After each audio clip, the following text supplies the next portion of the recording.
Just 2 seconds. Yeah. So good morning and welcome back to the class on tribology. So what we were dealing in the last class, Mr. Dhanush, can you just brush out what we were dealing in the last class? Just few seconds. You can just tell me what was the topic we were covering about in the last class.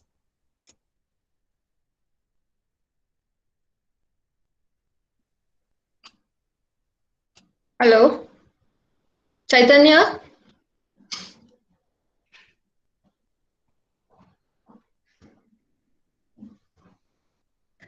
From full journal bearing derivation of Yeah, we were dealing with idealized full journal bearing derivation part, and after that we dealt upon some terminologies or the terms what we have to use while solving the problems, right? So we dealt about what are the terminologies associated with hydrodynamic journal bearing. When we need to solve the problem, we need all these: the diametrical clearance, radial clearance, the eccentricity ratio, all those stuffs, and again coefficient of friction, and how to identify the value of k when the coefficient of friction will be minimum and when it will be maximum, right? And all these aspects. Then we spoke about the Summerfield number also. So what is the basic numerical value we do use while designing a journal bearing? It could be for heavy loaded condition, yeah, lightly loaded condition. So all these things we were dealing in our last class. And also we throw some light on heat generated and heat dissipated part when the journal bearing is running on a continuous speed, right? So all these things we dealt about, which are the equations we need to follow while solving the problem. So next part of the topic what you have in your syllabus is related to load carrying capacity. Even for load carrying capacity of a journal, there is a huge lot of derivation which is there, but usually that is not associated, or they usually don't ask related to the derivation part. Basically, in this module, you get the Petrov equation, the Reynolds equation, right?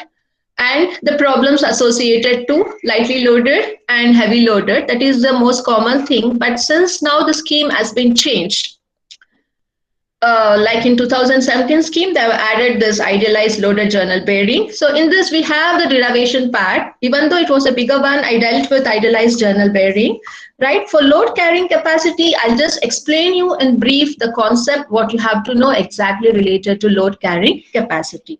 So what is the ultimate load carrying capacity of a given journal bearing? So that you should be knowing basically. So it could be defined as a load which is corresponding to the minimum film thickness. You know that you will be having a journal, you will be having a bearing, in between you will be having the clearance.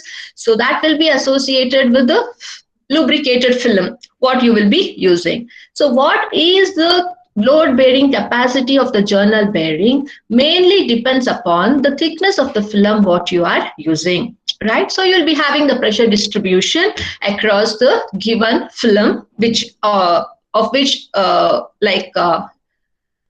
grade of this lubricant you are using. So you will be having the negative pressure region as well as the positive pressure region. So behind this axis, so you'll be considering this as our x-axis and this as our y-axis. So this is the direction of the load in which it is acting. So this is the maximum part of the pressure which has been distributed, right? And it will be having the positive pressure distribution. So behind the contact area, what pressure distribution will be coming out will be always associated with the negative pressure region. Even though there will be a distribution of pressure that is associated with the negative pressure region, and this part will be associated with the positive pressure region. So this is the concept what you have to understand. So, and this terminology of the bearing we have dealt already. You know that this is the length of the bearing. This is a direction in which the force is acting or the pressure is acting. So this is a clearance film what we have, right? If you tell only small d also, that is associated with the diameter of the journal and not the diameter of the bearing. So you have to be careful. Like you have the eccentricity value. If both will be concentric, then E value becomes 0, right? So this is the direction in which the pressure could be maximum and minimum. So it is associated with 0 to pi value. So this is the angle theta max where the pressure distribution will be the maximum. Okay, so these all parameters we have dealt already. So this is the minimum film thickness H minimum, and this is the maximum thickness of the film, which will be H max, and this is the direction in which the journal is moving or rotating with respect to the given RPM of the speed. So these terminologies, only thing what you have to understand, the region of the pressure distribution, which is negative behind the contact area and positive in front of the in front of the contact area. So after you know this basic terminologies and the sketch how to figure out the distribution of pressure, whether it is positive or negative. So usually in load bearing capacity, we resolve all the forces acting in X axis as well as the Y axis. So suppose if this is the load which has been acting at this particular point, so we will resolve this into two components which will be parallel to our X axis and parallel to our Y axis. So this will be our W sine theta, which will be parallel to our Y axis, and this will be W cos theta, which will be parallel to our X axis. And the inclination of the angle of the load with respect to our reference plane will be theta. So the associated remaining part of the angle which is coming across the center of the coordinate system, this angle we usually refer to be as theta only. So it will be alternate angle both. So what is the angle inclination? The same will be over here also. So this is the basic concept what you have to understand. And one more thing, this distance will be r, which will be nothing but the radius of the journal. So if you just take in cross section of the part where the pressure has been distributed. So any area, if you take a cross section of it, like the pressure gradient, you will determine, right? So at this particular angle, so the variation will be with respect to the angle associated with phi. So whichever section you take, this part will be the value of r. Okay, so this is the thing what you have to understand. So once you are thorough with the concept, now you should be able to identify what is the minimum load bearing capacity of the journal bearing. So usually you take the summation of all the forces along x-axis, we will resolve. Okay, I'm just telling you the concept, no need to go for the derivation in this part. You will just take the summation of all the forces along x-axis. Okay, so this is the cross-sectional area at which you are focusing the distribution of the pressure. So that will be associated with the leakages if it is any, the radius and the length of the bearing. Okay, so all these are the derivation part which is not exactly asked, and even in the syllabus they haven't mentioned the derivation is there, but still I'm showing you, right? So what they will be doing exactly. So you have to draw the sketch, you should resolve the forces or the load which is acting. So then we will take the summation of the forces along x equated to 0, right? So then similarly we take all the forces associated with y direction also and we will equate it to 0. So all the forces coming along the y direction will be equated to 0. Right, and later we come after knowing the value of load across y-axis and load across x-axis, we given comment like pressure is equal to load by area. So accordingly we will substitute the values in the terms of PRL. Okay, before it was only in terms of W, so now we will split up into terms of 2PRL. Okay, so then we will come to know what is the value of S, which is a Summerfield number. And then we will relate the value of eccentricity ratio in terms of radial diametrical clearance and eccentricity. So then we will substitute as we did for minimum thickness of the oil film in case of idealized full journal bearing. And you will show that this is the equation what we are getting for load carrying capacity. So this is not asked till now, so don't worry, but still I'm just showing what are the things they do to get the derivation part. But if they ask you to speak about a small note on load carrying capacity, at least you should be able to tell what you mean by load carrying capacity. So you should tell that it is the minimum load which it will be able to withstand, and it depends upon the thickness of the film what you are using. If it is a very thin film, then the load bearing capacity might be less. If it is at least the minimum requirement film thickness, then it could bear the load. And also it depends upon how uniformly the pressure has been distributed, right? So that you should be able to tell. If you can draw the diagram and show, that also will be very fine. And apart from that, you can just write down few key points what I'll be telling now. Okay, so you can just speak about the load bearing capacity of a given journal bearing. So what you tell here basically is, so if you speak about a load carrying capacity of any kind of bearing, suppose here it is taken with an example of a sliding bearing. So it is basically determined by its friction state. So what is the friction state? So this friction state mainly depends upon the coefficient of friction which is coming into the picture when the bearing is in movement, right? So what is the amount of coefficient of friction it is getting? So depending upon the friction state, what is the load carrying capacity of that bearing could be determined.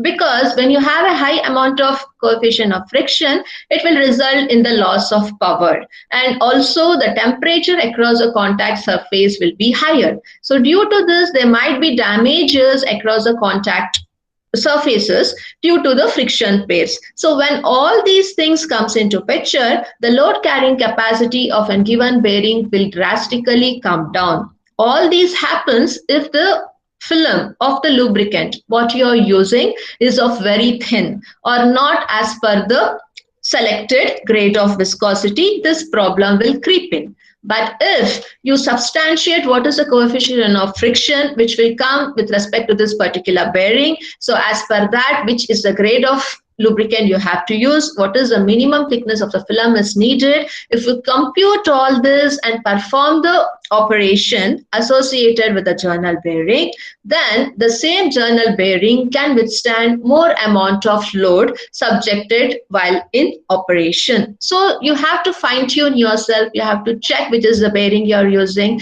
which type of grade of viscosity is needed, whether you're using the required film thickness, right? And even the material of the bearing. So everything, what is the speed with which it has been running, what is the amount of coefficient of friction which is coming into picture.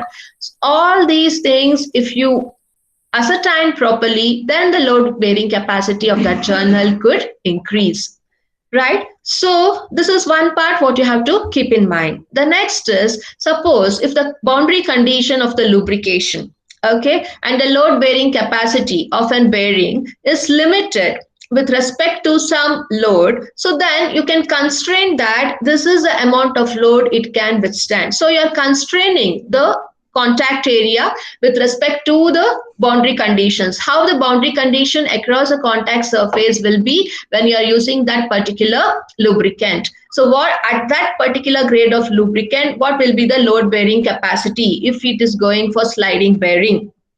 So you're limiting the capacity of the bearing with respect to the condition of the boundary across the surface depending upon what lubrication you are using. So you can constrain yourself to the restricted amount of load carrying capacity, or you can use a better option with the safety precautions so that the given journal bearing could withstand the load which has been given with respect to the specification details. So all thing depends upon what is your requirement. And also the next condition is, it mainly depends upon the fluid friction as well. You know that whenever you have a fluid film, which is our lubricant, in between the contact surface, the friction usually come across when the bearing is in movement. So it also depends what is the friction associated with the fluid which is in between the contact area. And also the load carrying capacity of the bearing could be determined by the pressure which is distributed in the given oil film. You know that in the lubricant film, you will be having the distribution of the pressure, and also friction comes into picture across the contact area. So based on the pressure distribution and based on the friction associated with the fluid film, when the journal is running, you can also determine what is the load carrying capacity of that particular journal. Right? So also, yeah, one more thing is the oil film thickness. For some, you should also define like which is the required thickness of the film. It should not be too high or it should not be too minimum. It should be the required thickness in the moderate range where the coefficient of friction will be less. I showed you yesterday in a graph, right? So here, so if you initially find out what could be the coefficient of friction which varies if the lubricant film is thick, if it is thin, and if it is partial, so then you can conclude which will be the least coefficient of friction. So at the moderate range you will be having the least coefficient of friction, and you'll be having the very least amount of leakages also. So based on this, if you select what is the moderate thickness of the lubricant film is needed, then obviously the coefficient of friction what you get for the journal bearing will be minimum, and it can be used for a longer run. So you should do a little bit of groundwork before making the journal bearing to operate. So this is the basic thing what you have to keep in mind to substantiate how the load bearing capacity of the given journal will be. So these are the three conditions what we have dealt about. And also sometimes a mixed friction conditions can come into picture. So in that case, how will you define the amount of rate of wear or friction which is coming into picture? So you should then check out with respect to all the conditions. It could be due to fluid friction, it could be due to ununiform distribution of the pressure, or it could be due to the thickness of the film which is not as per the requirement. So then this type of friction will come across due to undistributed pressure, some amount of friction will be there, and due to the fluid associated friction there will be some friction, and if the film of the lubricant what you are using is very thin, then you can get the friction associated with that also. So there will be combination of the frictions due to different conditions which come across the contact area. At that time also it results in reduction of the load bearing capacity. So what you have to think in mind is the load carrying capacity can vary with respect to different conditions what we have explained, or else if all the conditions come into approach when you're using a particular journal, then the friction which will be associated across the contact area will be the mixture of all these conditions which will be associated as an integral amount of friction which comes into picture when the journal is rotating across the contact area. So based on all these aspects, the load bearing capacity of a journal bearing keeps on varying. So I hope the concept until now has been clear. Any doubts until here? Any doubts? Hello, are you people there?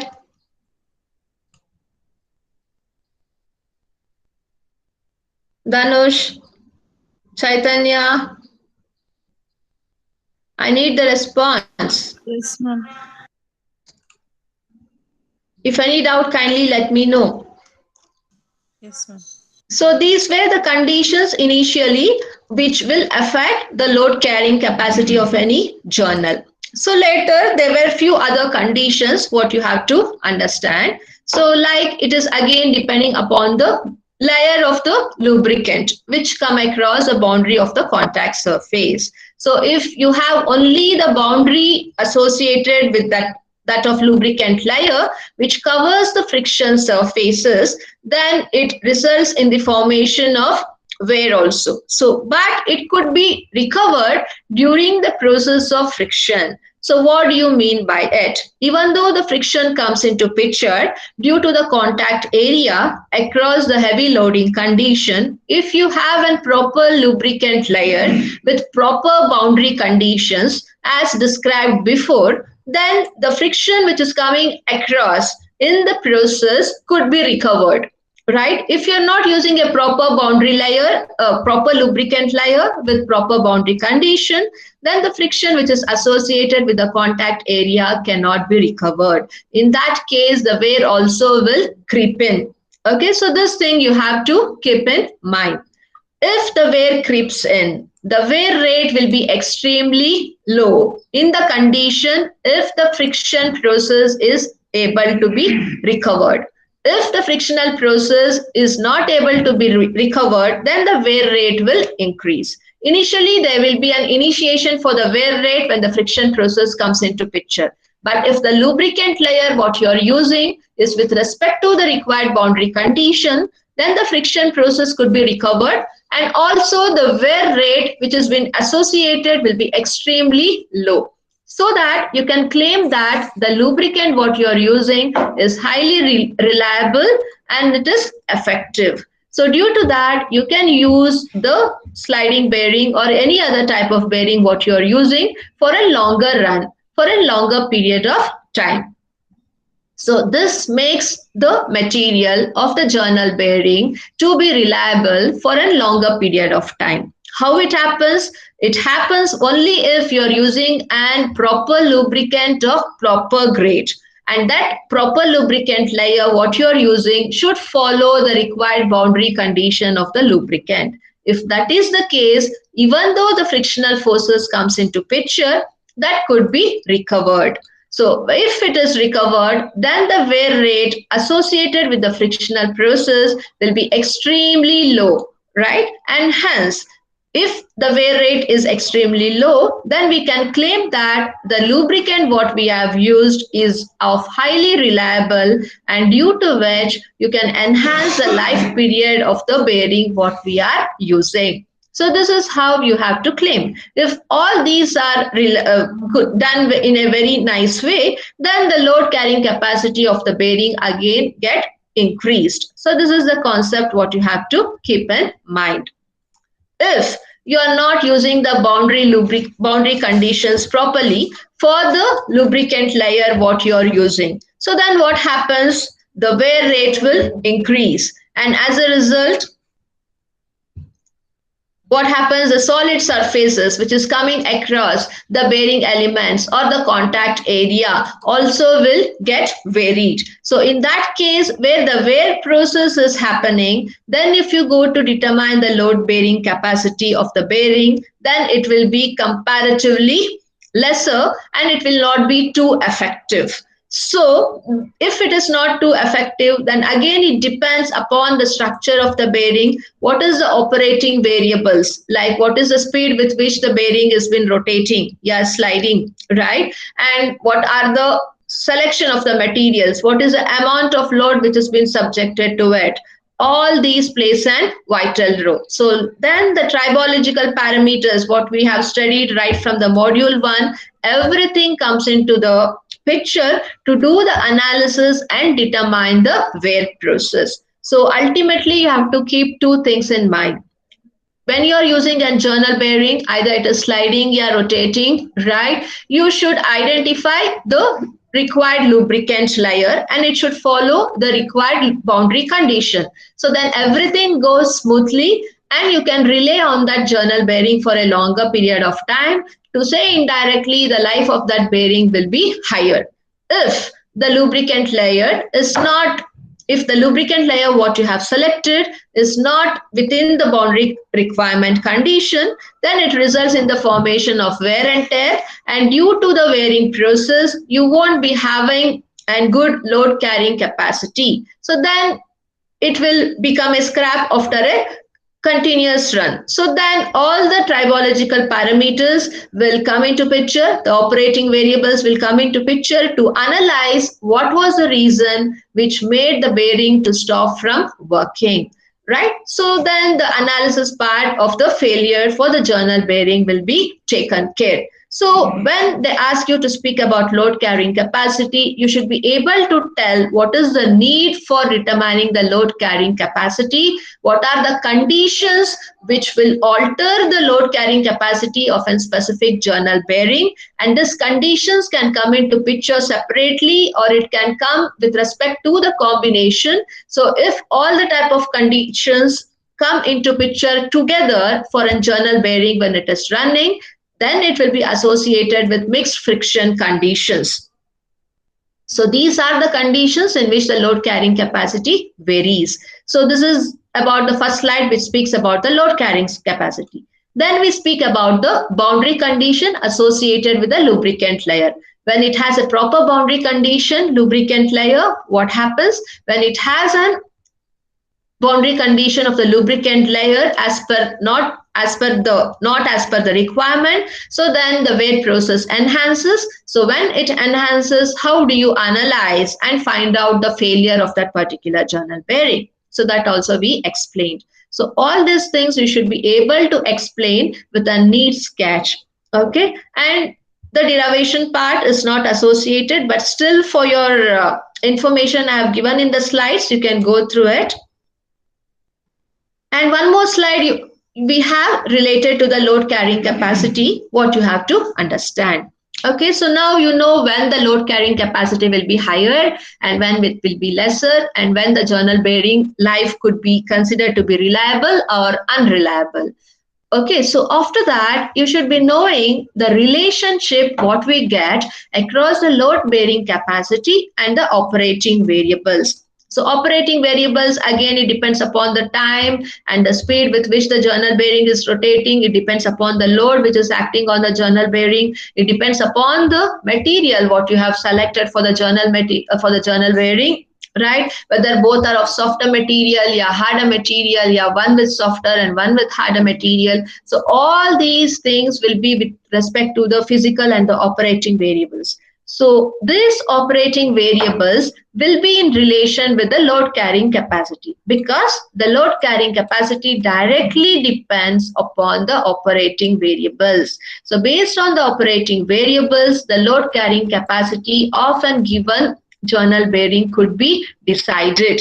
Okay, so these two will be interrelated with respect to the boundary conditions what we studied in the previous slide. Okay, so you have a correlation between the load carrying capacity, the operating variables with respect to the condition, the lubricant condition. We need the boundary lubricant condition because you need to ascertain the fluid friction. So fluid friction could be the same or it could be varied depending upon what is the boundary lubricant condition. So this thing you have to keep in mind. After knowing the condition, after defining the boundary condition analysis, you should now try to correlate the relationship between load carrying capacity, operating variables, and the boundary conditions, right? So after this, what you have to know related to key parameters is the load carrying capacity in any bearing, right, associated with its lubricant part is always determined by the fluid film thickness. I told you in the beginning also. So it depends, directly depends. Apart from this correlation, the load carrying capacity mainly depends upon the fluid film thickness, because the bearing is associated with the lubricant part, which is also called to be as the hydrodynamic lubrication. We have studied different type of classification of the lubricants. So when it comes to the bearing, the lubricant what is associated is with respect to hydrodynamic lubrication. So this fluid film thickness directly helps in determining the load carrying capacity in any journal bearing with respect to the hydrodynamic lubricant which has been applied.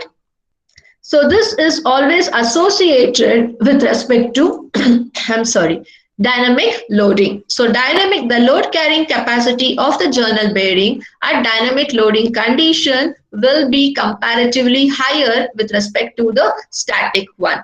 Okay, so you can say that in dynamic loading condition, the load carrying capacity will be comparatively higher than that of in static one. So this is another point what you have to keep in mind.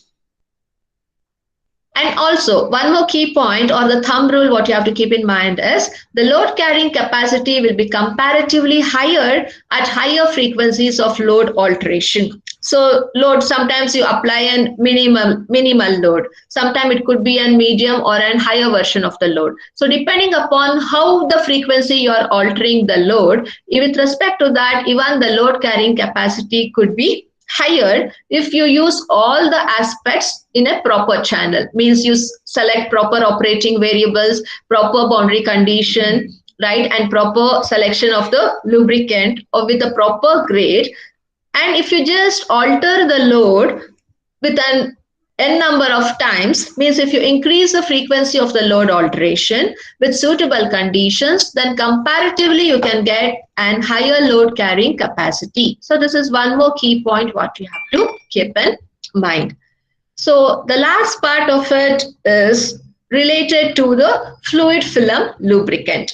So what it tells basically, now it speaks about the pressure associated with the film and the temperature which has been induced due to the stress formation across the contact area. You know that when you have a journal bearing and when it is subjected to an heavy loading condition, right, you will be having the pressure distribution across the film in between the journal and the bearing. If the induced stresses are more, it results in the increasement of the temperature. So all these parameters will be affected across the surface layer of the bearing elements. So at this condition, if it is with respect to dynamic loading, then the stresses which has been induced can also result in the formation of fatigue cracks. So this could be safeguarded, but there is a chance of getting the fatigue cracks when the bearings are running at dynamic loading condition if the temperature is high due to high induced stresses, and if the film pressure is also very high, so then it might result in the formation of the fatigue cracks. So based on this analysis, you should be able to select which is the minimum load carrying capacity of an journal bearing and which is the maximum load carrying capacity of an journal bearing. So when you select a specific journal bearing, you should be having all the specification details of it, which is a minimum requirement to run the journal bearing for a long period of time. So which is the minimum load the journal bearing can withstand and what is the maximum load. So if it crosses the maximum load or if you keep the journal bearing at the maximum load for a longer period of time also, it might result in the formation of fatigue cracks. So if you have all the background behind the load carrying capacity of a journal bearing, so then you can use that journal bearing without crossing those limits so that you can enhance the life period of the bearing and you can rely on the values of that journal bearing for a longer run. So with the help of load carrying capacity, we usually come across with the Summerfield number, right? So where we define with respect to the altitude or the eccentricity ratio. So this is the equation finally we end up for Summerfield number with respect to load carrying capacity. So I hope the load carrying capacity concept is clear. Any doubts related to this? Hello, kindly reply. So any doubts, kindly let me know. So if they ask you anything to write a note on load carrying capacity, you should be able to describe all the conditions what I told you. You can draw the sketch and finally show that this is the equation of the Summerfield number, what we get. So once the concept related to load carrying capacity is been done, in your syllabus, you have a concept to analyze the significance of the Summerfield number. So how the Summerfield number significance could be varied with respect to either the altitude value or with respect to the Petrov equation. So we will be dealing with respect to the significance, right, with respect to different cases. So after this, it is just the numericals what we will be solving. Hopefully from the next class we will do with the numericals. I thought in this class I do it, but I better thought let me complete at least the concept associated in the syllabus before coming to the numericals. So I just dealt up with respect to the load carrying capacity. So now we will just brush out with respect to the significance of the Summerfield number. So the Summerfield number we are determining right from our Petrov equation, right, for Reynolds as well as now for idealized full journal bearing condition. So they have different cases with respect to the Summerfield number. You know that Summerfield number is given by mu into n dash upon p into r upon c. Okay, so this we have got already in different versions. So this is with respect to load carrying capacity. What is the Summerfield number we have got? But this is in general Summerfield number what we are discussing with respect to the terminologies of the journal bearing, right? So here we have the equation for Summerfield number. Similarly, here it is now described with respect to the altitude is nothing but the eccentricity Okay, so relationship now you have to understand with respect to the altitude or the eccentricity ratio and the summerfold number. So with this, you should be able to figure out how the areas will vary with respect to the enhancement in the Summerfold region. So now you can see the maximum altitude or the eccentricity ratio could be in between zero point 0.1 to 1. And similarly here, the Summerfold number, it has been shown in the range of zero point 0.1 to 0.25. So this curve line in the figure shows the relationship from the altitude to that of the Summerfold number in case of idealized full journal bearing condition only. Okay, so it shows the relation how it is varying. So across the high eccentricity ratio, the Summerfold number was minimum or null. So when the eccentricity ratio got reduced slightly, means to say the difference between the two centers of the journal and the bearing, if it reduces comparatively, then you can see an enhancement in the Summerfold number. This is the case what we are analyzing with respect to idealized full journal bearing, means that lightly loaded condition. So apart from this graph, you can see some dotted lines. So what does this dashed line figures out? Anyone can guess what is a dotted line figures out? So this dotted line basically figures out the lightly loaded condition and the heavily loaded condition. So you have two parts, the lightly loaded condition and the heavily loaded condition. So this provides you the analysis of both the cases where you will compare the values of eccentricity ratio with respect to the Summerfold number. So this part will be the lightly loaded and this part will be the heavily loaded condition. So what they basically deal here is, so they will try to look out what is the equilibrium condition in which the frictional force and the applied load are equal. So you know that when you have a journal bearing, it will be revolving in some speed and you will apply the load, and due to the applied load across the contact area, so some frictional forces will be coming into picture. So here basically in this significance approach, they equate the value of the applied load with respect to the frictional force. So this is a frictional force what we have spoken already. So the frictional force will be equated to that of the applied load. So applied load will be in terms of W upon 2RL. So where W will be equal to 2PRL. So we have dealt about these equations already. So they will equate both the equations in the equilibrium condition. What happens?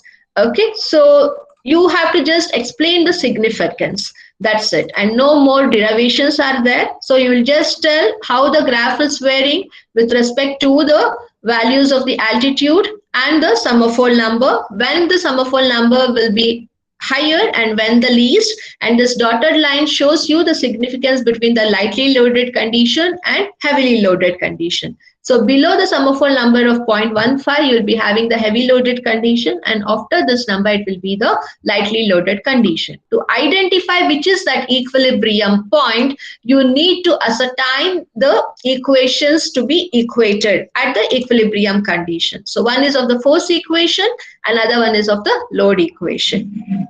So when you equate, you will get a particular value of the Summerfold number.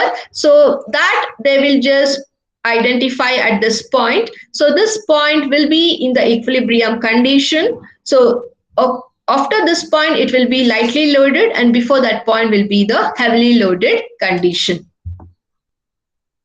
So they say that the Summerfold number, the mu n dash upon p into r by c, is a function of the Summerfield number. Anyhow, it's not required actually, but still, you, if they ask you to explain the significance of Summerfold number, you should be able to draw the graph and write what is the relation you're getting between the altitude and the Summerfold number when it will be lightly loaded and heavily loaded. Just show the equations equated with respect to the equilibrium condition.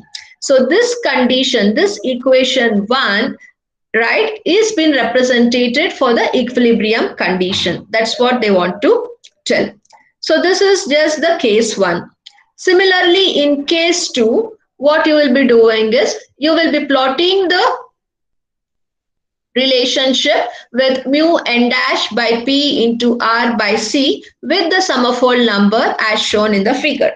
So here we are focusing only on 0.15, right? Because we have identified already this is the equilibrium condition at which you will be having the lightly loaded condition towards your right and heavily loaded condition towards your left. So directly we are figuring out that value here, and then you will take all the values of mu n dash by p into r by c along the x-axis, right? So you can see the curve slightly gets enhanced, and then it drops down.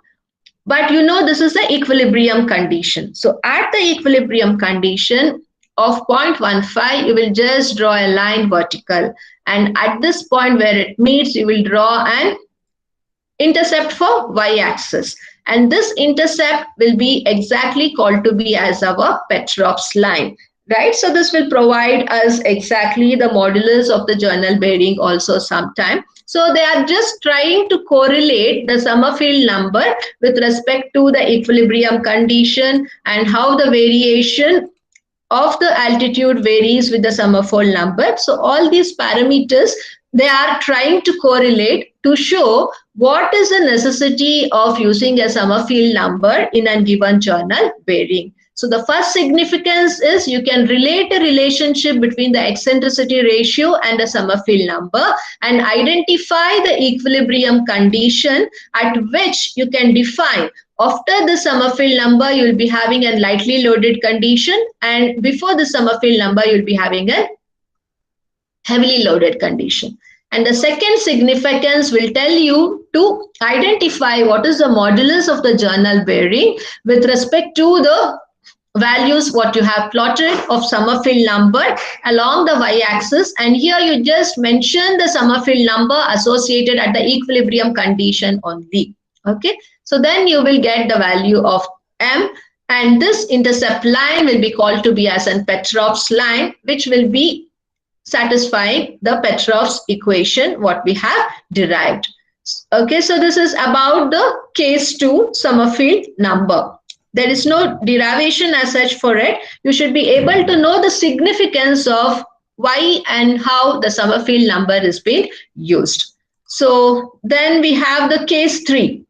So case 3 is used to evaluate the coefficient of friction in an idealized full journal bearing condition. Okay, so what happens in case 3 is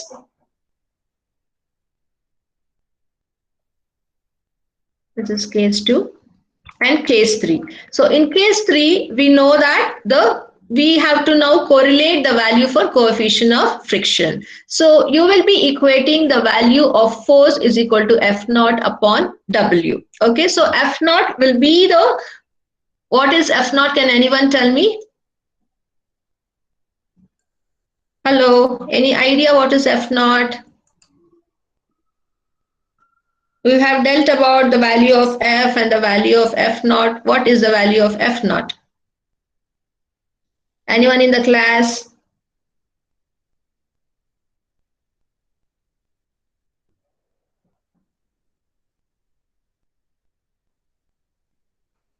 If you keep mum, it will not be a good sign of understanding. You should speak up. Okay. So here the force basically will depend upon the values of the load which has been acting and what is the frequency with which the load is being altered, right? So based on that, there is an equation for the coefficient of friction what we have derived with respect to the load and with respect to the frequency of the load varying. So this is the actual frictional force what we write, and this is the value of the frictional force which comes across the contact area. So these two has to be correlated to see that the given frictional force is in equilibrium condition. I told here basically we use the Summerfield number in order to relate to identify which is the equilibrium condition. To attain the equilibrium condition, you should equate the forces which is coming with respect to the frictional force and also the forces which is coming with respect to the load. Because you apply the load to the journal, due to the load, there will be some frictional force which will be coming. So to make this journal bearing in equilibrium condition, we have to equate the force, the frictional forces which is coming due to the load which has been applied, and hence these two are taken as a ratio to identify the equilibrium condition. And hence you can see here the value of force is mentioned here and the value of the load also is been mentioned over here. So W is equal to 2 times PRL and F is equal to this value. So these two we are equating here, F upon W. The same, the frictional force upon the W. So this will help to yield the coefficient of friction for an idealized full journal bearing in an equilibrium condition. Okay, or else you have a different specific equation for the frictional force and different specific equation for the load bearing capacity. But we are equating these two together to identify the equilibrium condition. For that, we are taking this in the numerator and this in the denominator, which totally will yield you for the equilibrium condition, and it will yield you the value of coefficient of friction. So if you simplify this terminologies, so then the coefficient of friction for the idealized full journal bearing will be written in this form, which will be equal to twice the diametrical clearance into the value of pi. It is the speed with what the journal is rotating into 1 plus 2 to the power of n square. So n square here will be nothing but the eccentricity ratio. So divided by 3u into n. So this is the value of coefficient of friction, what we usually use for idealized full journal bearing, which is computed from the Summerfield number. So here U will be nothing but equal to 2 pi n into R. Sometimes, see, you can get the problem related to journal bearing, hydrodynamic journal bearing or idealized full journal bearing. So you should be able to know which equation you have to use to determine the frictional force. If it is only frictional force, so this is the equation. So if you want to determine the coefficient of friction in the equilibrium condition, you should be able to use this equation where F is equal to the value of coefficient, the value of the frictional force upon the force which is associated due to the load subjected. So this will be the equation for idealized full journal bearing in the equilibrium condition. In this, if you want to find out the value, you should be knowing how to calculate U. So U will be nothing but again, you'll be having the details of all, which is 2 pi n into R. N is the speed and R is the radius of the journal. And these two are the constants. So you should be able to figure out a right equation to solve the problem. For that, knowing all these concepts and significance is essential. Even though you won't get any derivation here, you should be knowing the formulas, how to use, how the nature of the Summerfield number could be compared with other parameters. All these theoretical concepts will be very much essential. So here in place of U, you will substitute this value 2 pi n dash into R.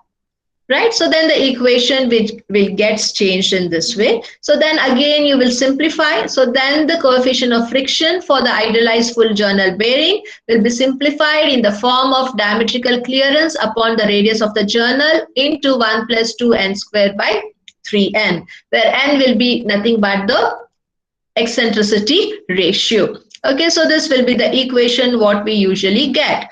And later, in order to make the Summerfield number to be very convenient to use, usually the people will multiply with the parameter R by C, right? So the radius of the journal upon the radial clearance. So you will multiply F into R upon C is equal to the same product into R by C here. So this R and R gets cancelled.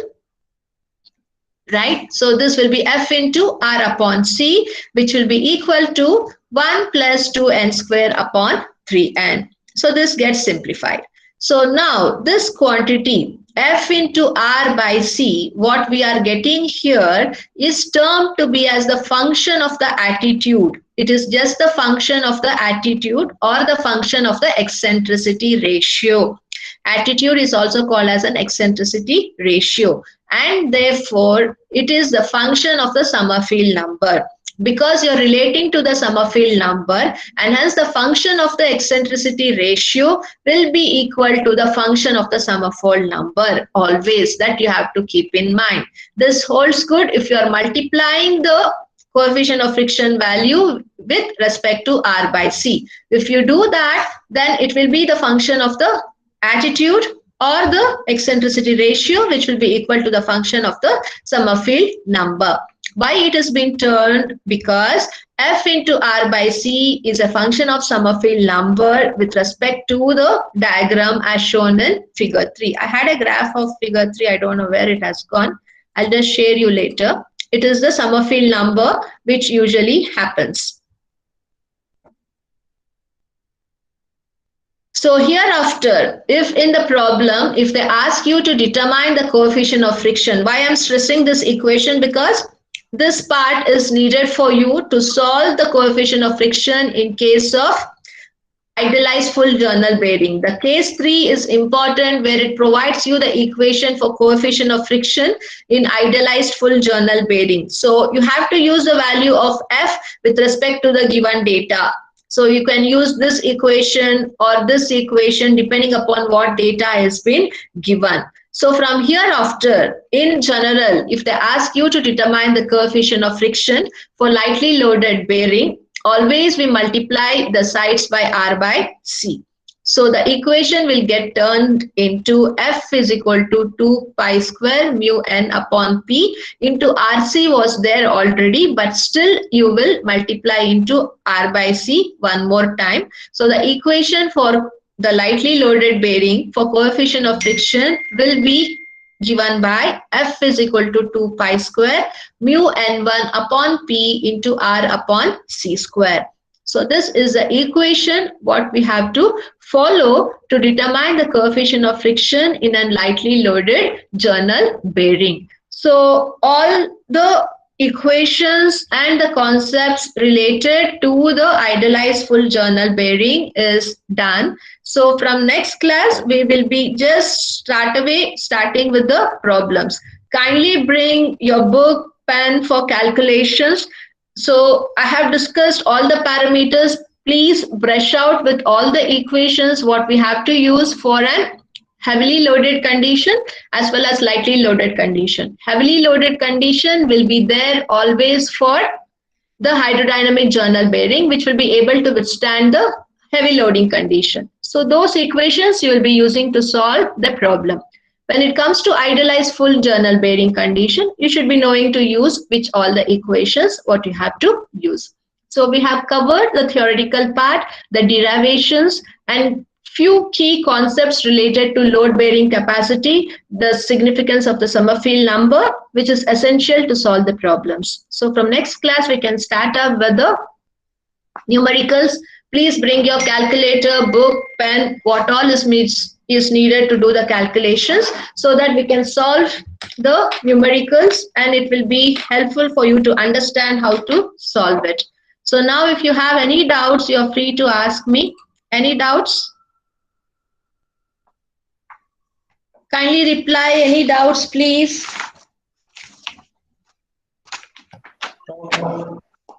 No doubts. All are clear. So I can give an internals then directly. No doubts. So everyone type your name and USN in the chat room. I'll just call the attendance. Abdul Khalik Pasha. Ma'am, present, ma'am. Yes, ma'am. Okay. Akhil KV. Yes, ma'am. Anil Kumar.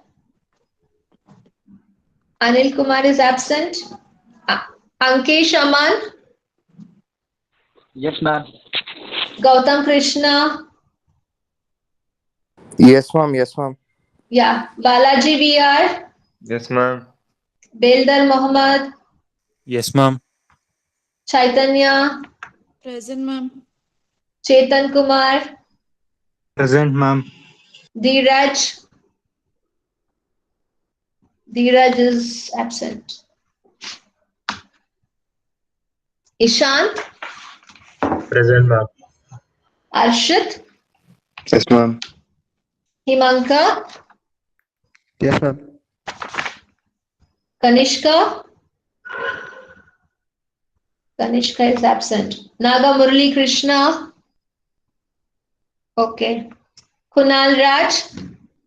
Present, ma'am. Danush. Mohammad Ayan. Present, ma'am. Mohammad Junaid. Mohammad Junaid is absent. Shri Prasad. Yes, ma'am. Niharika. Present, ma'am. Nihar Venkat Sai. Yes, ma'am. Okay. Nikhilar. Yes, ma'am. Nirav. Nirav is absent. Prajwal is but. Prajwal. Absent. Rishabh Pandey. Present, ma'am. Rohan Kaglakar. Present, ma'am. Okay. Roshan Yadav. Sumant Sagar. Yes, ma'am. Sagar Dutt Mathur. Sagar absent. Sagar GV. Present, ma'am. Okay. Sanjay Raghav. Present, ma'am. Shobit. Present, ma'am. Okay. Siddharth. Both the Siddharth are there. Present, ma'am. Siddharth B. Present, ma'am. Okay. Siddharth Sridhar. Yes, ma'am. Okay. Why you both were absent yesterday? Subramanya. Present, ma'am. Okay. Tirumala Sethi Rohan. Yes, ma'am. Ullas. Ullas is absent. Vidyan. Present, ma'am. Varun. Varun is absent. Pavan. Present, ma'am. Okay. Danush. Present, ma'am. Dhyanesh. Dhyanesh. Kunasagar. Present, ma'am. Okay. Meghanatha. Present, ma'am. Okay. Rasik Baran. Shiv Krishna. Yes, ma'am. Shreyas. Shreyas. I think Shreyas is absent. Srinivasalu. Yes, ma'am. Okay. Yogananda. Yogananda is absent. Kiran. Present. Yogananda, you're there. I'm here. You should answer, no? Kiran. Ranveer Singh Chauhan. Gautam Sai. Yes, ma'am. Okay. Abdul Khalid Pasha, I have called you. Okay. Shiv Pavan. Shiv Pavan. Okay. Alok. Alok is absent. Fine then. Everyone take care. Have a nice day. We'll meet you again in the next class with the numericals. Kindly break the book, the calculator, all the things needed associated. Okay? Yeah. Ma'am, Anil, ma'am, 0016. Where were you, Anil, until now? Ma'am, my net was reconnecting again and again. I can check your login time. Yeah, ma'am. Yeah. Okay then. Thank you. Thank you, ma'am. Yeah.